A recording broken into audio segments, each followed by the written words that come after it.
I do best.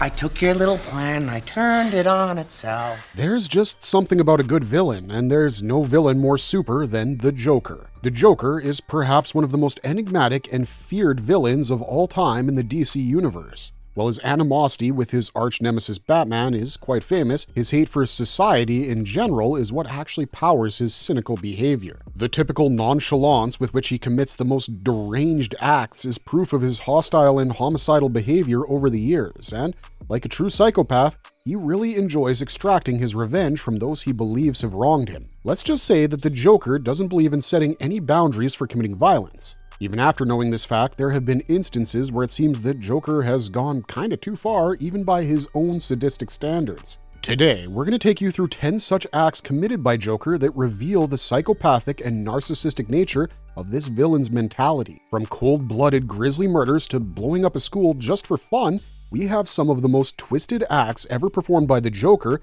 lined up for you to enjoy. Before we get into our explanation, we do have a very small request. If you like our content, please support us by subscribing to our channel. It's a small click for you, but for us, it means a lot. Thank you. Let's begin. The time Joker killed Robin. Joker has committed innumerable acts of evil over the years, but this one hurt his arch-nemesis Batman the most. This was the brutal murder of Jason Todd, the second Robin in the 1998 DC Comics storyline, A Death in the Family. The events serialized between issues 426 to 429 depict Robin and Batman having a fallout, and the latter fires his young sidekick for becoming increasingly aggressive and reckless in carrying out his duties as Batman's main partner. A dejected Jason Todd wanders through his old neighborhood where he discovers the truth about his mother, Sheila Haywood, who works as an aid worker in Ethiopia. Batman also comes to know about Sheila's truth and promises Todd to help him reunite with his mother, which finally happens in an emotional meeting. However, both Batman and Robin are unaware that Joker is also following them. Robin's long-lost mother had her own murky past where she performed illegal surgeries on teenagers in Gotham City and was blacklisted as a medical practitioner. Joker starts to blackmail her into providing him with medical supplies that her agency had stocked in a warehouse. Upon getting his hands on the supplies, Joker immediately sells them to the black market and stocks the warehouse with his lethal Joker venom. When Todd comes to learn about the Joker blackmailing his mother, he offers to help her after revealing himself as Robin. But Sheila is furious and refuses to take any help from her son. It turns out that she actually feared being exposed for the embezzlement of funds at the agency, but the Joker's relentless blackmail puts all of her dark secrets at stake anyways. In a shocking attempt to cover up, Sheila betrays Robin by handing him over to the Joker. Joker is more than happy to capitalize on this opportunity to hurt Batman by torturing his partner, and he begins to beat him up with a crowbar in his trademark sadistic style. Each ruthless blow seems to be generated by the Joker's eternal hatred of Batman. Robin is left half dead, but his torture doesn't end there. Joker wants Robin's death to be a lesson for Batman. He ties him up along with his mother in a warehouse rigged with a time bomb. Robin might be critically injured from the beating, but his heroic instincts are still active. In a last-minute valiant effort to shield his mother, Robin dives onto the bomb as it detonates. When Batman finally reaches the warehouse, he's left heartbroken by Todd's lifeless body left amidst the mayhem caused by the Joker. Batman is absolutely shattered and blames himself for failing to save Robin from the Joker. The sheer brutality with which Todd was murdered shows the Joker's affinity towards sadistic violence. This single act not only establishes him as Batman's enemy numero uno, but also as a villain who inflicts pain and tragedy without a hint of remorse. Joker killed his own mother. If you thought killing Robin was Joker's biggest act of evil to date, check out how brutally he killed his own mom. The 2019 film Joker reveals a past alternate life in Gotham City where he works as a professional clown known as Arthur Fleck and lives with his mother Penny. Arthur suffers from a rare neurological disorder that causes uncontrollable fits of laughter. This condition requires him to take costly regular medication, which he arranges with his Social Security. Despite his condition and the constant bullying from society, Arthur still tries to lead a normal life. He takes care of his mother, proposes to his neighbor Sophie, and even tries his hand at stand-up comedy. Who would have thought that such a loving and talented guy could become such an evil psychopath? But the reality is, there's a burning fire raging inside Arthur. Trouble begins when his social services program is shut down due to budget cuts, leaving Arthur without his medication. His condition worsens, and one day, after being ridiculed by a few drunk men on a subway, he shoots and kills one of them in a fit of rage. This becomes the starting chapter of Arthur Fleck's hatred towards society and his crime-filled career as the Joker. After learning another shocking truth about his childhood, Arthur loses even the remainder of his sanity. He comes across letters written by his mother which reveal that Arthur was actually the son of Thomas Wayne from the time his mother worked for the billionaire and had an affair with him. When he confronts Thomas about this, Arthur is shocked to know that it was actually her delusional mother who had developed an imaginary story about Thomas Wayne, when in reality, she wasn't even his biological mother. She had adopted and raised Arthur with her boyfriend, who regularly abused both of them physically and sexually. Even the laughing disorder the Joker had was caused because of the abuse. This truth is too harsh for Arthur to bear. He had already began down the path of cynicism when he shot television show host Murray Franklin on live TV. When he comes to know the shocking truth about his poor parenting causing his disorder, something inside him just snaps. His mother's shocking betrayal and hiding the truth from him for so many years drives him over the edge of insanity, and he commits an act that's a bit too much even by his standards. He just can't fathom the fact that his mother never told him the truth. While visiting his mother in the hospital, he mercilessly smothers her with a pillow. With this evil act, his transformation from Arthur to Joker is complete. Immediately after making this tragic journey towards becoming the most dreaded criminal in Gotham, he incites mass riots in the city. This violence becomes the eventual reason for the killing of Batman's parents, sowing the seeds of a lifelong feud between the arch-rivals.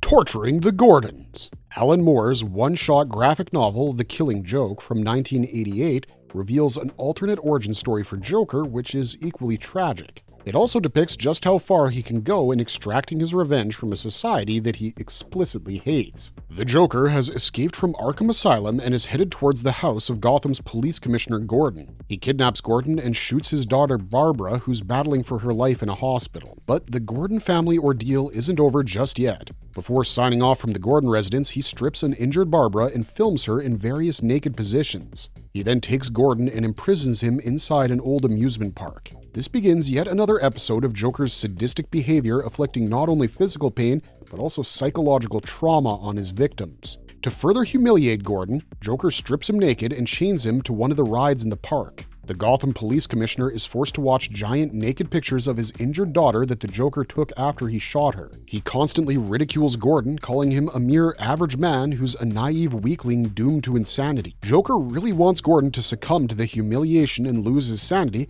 perhaps in the same way that the Joker lost his. The tragic origin story is revealed in Joker's flashbacks, which shows him as a struggling stand-up comedian who's forced by circumstances to help criminals enter a chemical plant for robbery because he has no other means to support his pregnant wife. However, when he comes to know of his wife's sudden death, he tries to withdraw from the plan, but that wasn't to happen. The man is now forced by the gang of robbers to wear the infamous Red Hood helmet while they set out on their quest. Almost immediately, chaos ensues when the robbers are gunned down by the security guards as they attempt to break in, and the masked man is trapped by Batman. In a state of panic, he jumps into the toxic waste catch basin of the chemical plant to escape. He's able to escape the clutches of Batman, but is horrified to notice that the chemicals have bleached his entire skin, including his lips and hair, giving him a horrifying presence. The amount of misfortune that the helpless masked man faced in a single day comes to define his future life, where he evolves into a completely insane criminal, the Joker. His backstory is tragic indeed and gives us a glimpse of the origin of Joker's twisted psyche.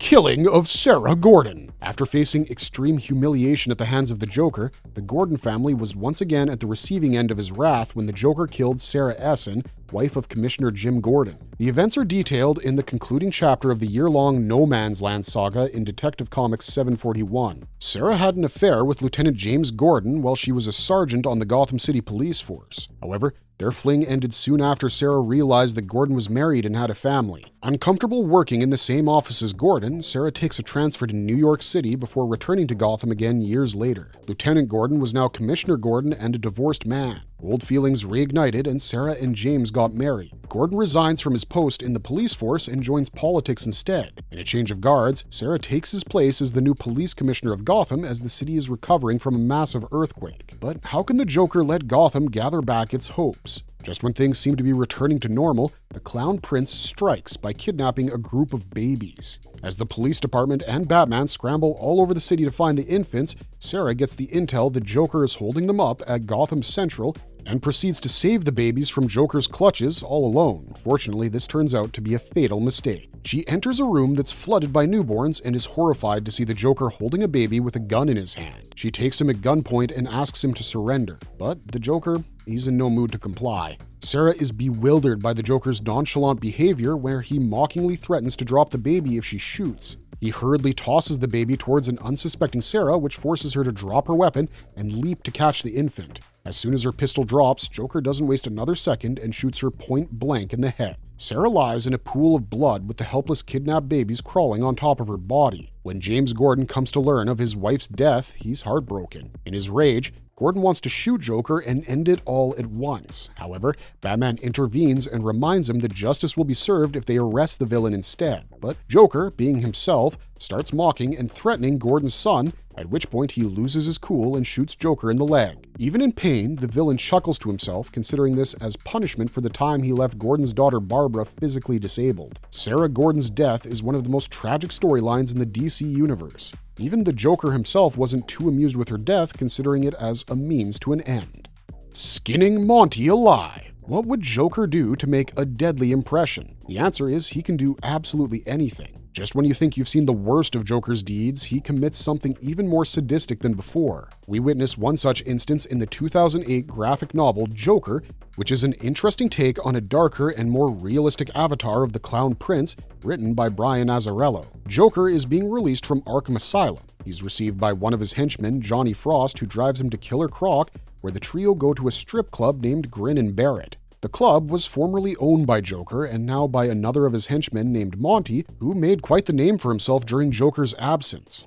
The Joker isn't too pleased with this fact and kills Monty with the help of Harley Quinn, who was working as a dancer at the club. It's the mode of killing, however, that makes this entire act extremely horrifying. Joker invites Monty outside on the pretext of discussion, and just minutes later, Monty's body is seen on the stage skinned from the neck down before collapsing in a fleshy heap. He's been skinned alive. Joker takes this act as an opportunity to re-establish his authority on the city when he asks a visibly horrified audience if they would help him reclaim Gotham. The message was clear. Monty was killed only because he let Joker's reputation fade in his absence, but the Clown Prince doesn't stop here. In fact, Azzarello's Joker breaks all of his own previous records of committing evil. On one of his murder sprees, he breaks into an apartment and viciously kills the old couple who resided there, but that's not all. Not only did he kill the couple in their own bed, he then had the audacity to actually sleep on the same bed with their blood-soaked corpses lying beneath him. On his way to causing mayhem in Gotham, he didn't even spare his most trusted henchman, Johnny Frost. Once, when Johnny thought of double-crossing Joker, the villain brutally raped his ex-wife Shelley as a punishment, casually stating that it makes them even because Frost tried to betray him. In this highly evil avatar, Azzarello's Joker goes off on a mission of rape, pillaging, and burning, reminding the audience who's the boss. Blowing up a school. In any crime-infested city, gang wars happen, but it doesn't involve children getting killed, at least usually. However, we've always seen in the Joker's case that normal is just not his style. His craving for theatrical violence caused him to once burn down a school full of children. In the 2009 comic Batman Cacophony, Joker locks horns not only with Batman, but also with his fellow criminal mastermind Maxie Zeus, who's stolen Joker's trademark venom and mixed it with ecstasy to form a new street drug. Joker's furious about his venom being utilized by Zeus and decides to meet him to discuss the matter. Things escalate quickly, and Joker threatens Zeus with an all-out gang war if he doesn't stop using Joker's venom. Zeus underestimates Joker and mocks him, saying he could crush the villain like a bug if he goes to war against him, but you can't simply threaten the Joker and expect to come out unscathed. Joker knows that one of Zeus's relatives is in this particular school and very casually blows up the entire building just to teach him a lesson. He didn't even think twice about the hundreds of innocent children who lost their lives, but does he ever think about that sort of thing anymore? It's one of his most cruel criminal acts to date, and his callous behavior even proves his point. The Joker's not to be messed with. That time, the Joker almost killed Harley Quinn. The Joker's relationship with Harley Quinn is extremely abusive and toxic. Harley is drawn to this dark side of the Joker, which leads to some of his most depraved actions. One such incident is depicted in the 1999 one-shot comic book Batman Adventures: Mad Love. The Joker, who's obsessed with killing Batman, begins to see his romantic relationship with Harley as a distraction and a weakness. After failing to kill Commissioner Gordon, Joker retreats to his lair in frustration. Harley tries to distract him with romance, only to find herself rejected at the hands of her boyfriend. The Joker kicks her out of the lair so that he can focus on his further plans. Harley is extremely frustrated by Joker's fixation with Batman and concludes that he was the biggest problem in her relationship. Wanting to take control of her love life, she decides to eliminate Batman all by herself. After devising an evil plan to trick Batman, she's able to trap him above a piranha tank, a plan that the Joker had previously dismissed for not being funny enough. Batman has no way of getting out and decides to manipulate Harley in order to get free. His plan is simple: persuade her to call the Joker onto the scene because he knows very well that the Joker won't let Harley kill him. Harley falls for his words, and when she calls the Joker to witness Batman's death, he's furious. Rather than celebrating her success, the Joker is enraged at the thought of Harley killing Batman, as it would damage his reputation as Gotham's ultimate criminal. To stop his girlfriend from killing Batman, Joker attacks her with a plastic swordfish and throws her out of a window, injuring her severely, which leaves her almost dead. He then lowers the Batman from the trap, but then decides to shoot him point blank. Batman, now back to his senses, turns the tables by directing Joker's bullet at the piranha tank, releasing the dangerous fish all around the supervillain. Joker tries to escape, and Batman is able to subdue him after a long chase. When the dust settles, Harley's left heartbroken and swears to never love the Joker again after he nearly killed her because of his inflated ego. But she soon melts after receiving a get-well-soon card from him. Harley accepts his apology, never realizing that this wasn't the Joker's first time hurting her. He once tried to launch her into space on a rocket after realizing how distracting she was in his pursuit of Gotham City. Although Harley escaped at the last minute and still continued with their dysfunctional relationship, Joker kept on trying to hurt her. One time, he sicked his hyenas on her as a punishment for being too independent. Not only this, he also got her chained to a dungeon wall filled with rotting corpses of other similarly dressed Quinns in order to teach her a lesson. Seems like a pretty strange relationship, but is there anything normal about Gotham's clown prince of crime?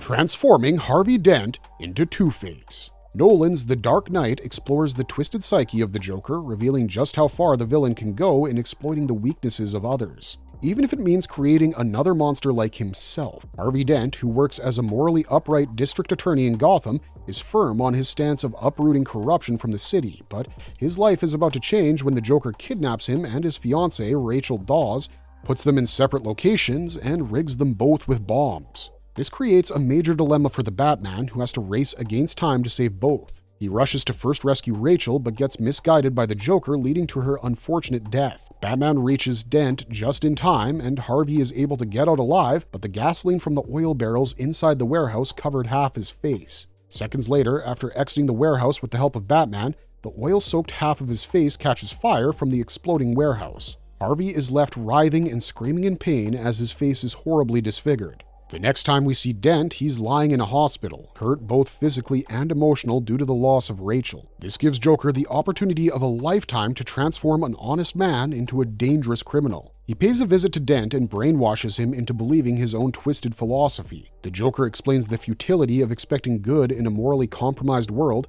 and Dent, who's already dejected with the concept of justice, seems to be in agreement with the villain. The once honest, if two-faced attorney now fully adopts Joker's philosophy and becomes Two-Face, who's ruthless in his actions, quickly climbing the ladders in the world of crime. He targets anyone whom he holds responsible for Rachel's death and Gotham's unending corruption, but his method of justice now is different from the one he advocated as an attorney. It was Joker's calculated schemes which gave birth to Two-Face, who was now as dangerous as any other Gotham criminal. This was a huge blow for Batman, but a huge win for the Joker's philosophy that even the most honest individuals can go corrupt when left with no other choice. The way Joker manipulated Dent to transform from being the city's celebrated hero to a dangerous criminal is both tragic and scary, even by Joker's standards.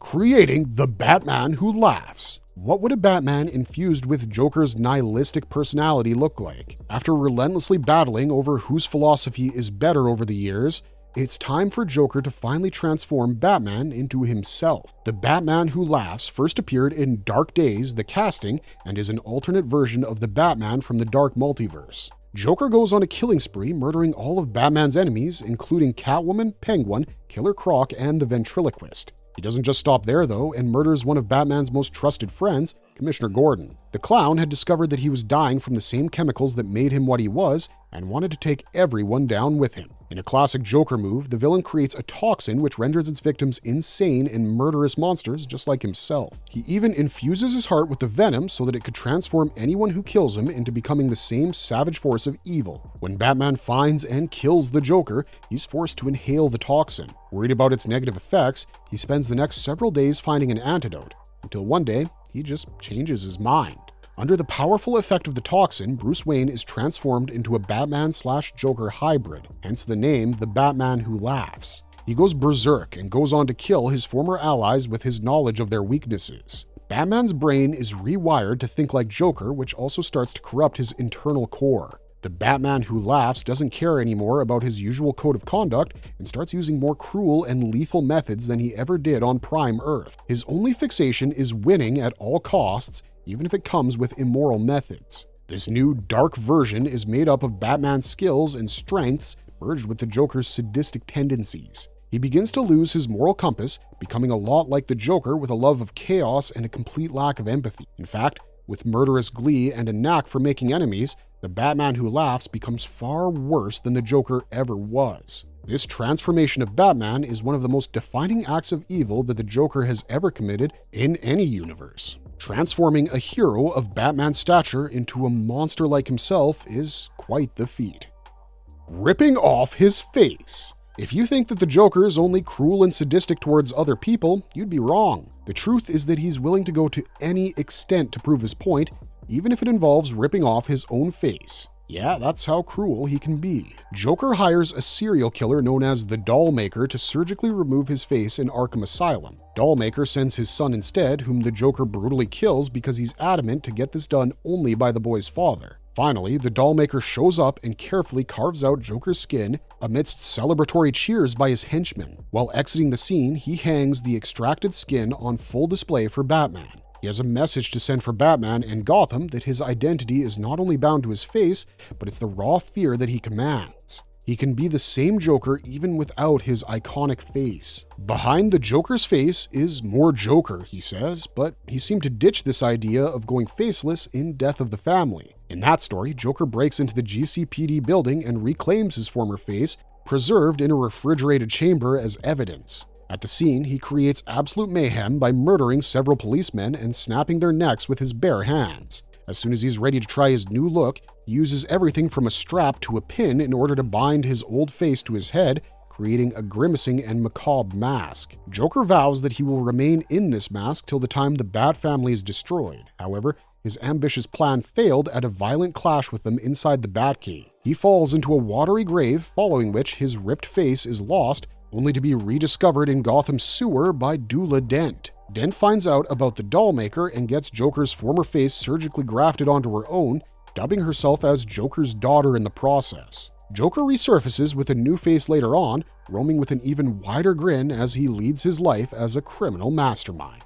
Marvelous verdict! The Joker is downright insane and evil and therefore has been the #1 villain ever in the entire DC universe. But that said, he's also one of the most enigmatic characters to ever exist. This combination of evil and enigma has earned him a considerable fan following of his own, and the Joker never fails to raise the bar higher with his crimes, many of which seem to be extremely cruel even by his own horrific standards. His acts are hard to watch and heartbreaking to read, even when you kinda expect this kind of violent stuff from Gotham's #1 madman. Batman and Gotham will always keep their alarm bells ringing because the Joker is never gonna stop with his nonchalant, over-the-top theatrics while committing the most brutal of crimes. That's all we got for you this time, but if you liked our content, don't forget to leave a like and subscribe to us if you haven't already. Otherwise, thanks for watching, stay safe out there, and have a marvelous day.